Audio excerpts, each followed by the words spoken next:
Nîmes pendant la feria, si on est inscrit dans la vie sociale, dans la vie locale, si on participe à l'événement fête, on fait une bodega, c'est normal. La question ne se pose même pas. C'est s'il n'y avait pas de bodega qu'il faudrait se poser des questions.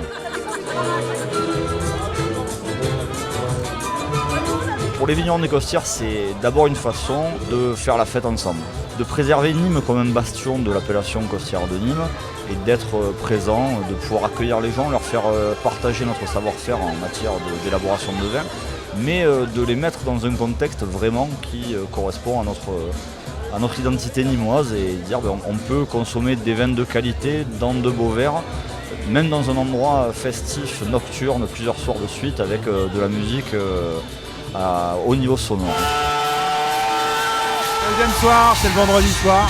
Beaucoup d'ambiance là. Ce soir, il est à peu près 1h. On se partage les platines avec Cédric, le résident, qui connaît bien le public. Donc c'est cool, puisque c'est la grosse fiesta. Il y a beaucoup de monde. J'ai préparé ma deuxième sélection pour enchaîner derrière. Et on va envoyer.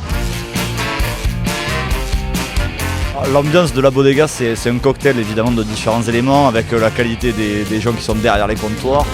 Un plateau artistique magnifique. Le public des bodegas et entre autres de celle-là qui est quand même assez classe, c'est un public qu'il faut savoir prendre parce que c'est un public qui est en même temps la teuf à don et qu'il faut apporter notre touch. Les gens se sentent bien, détendus, en sécurité et entre amis pour se lâcher, faire la fête ensemble.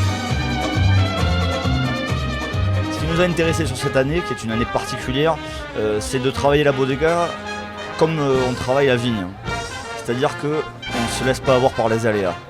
On a eu un aléa d'abord qui était le changement de lieu au dernier moment. Il a fallu imaginer une bodega en une semaine, trouver un lieu, tout aménager, réaménager, réorganiser. On s'est adapté, on a fait avec, comme on en peut avoir des orages de grêle, etc.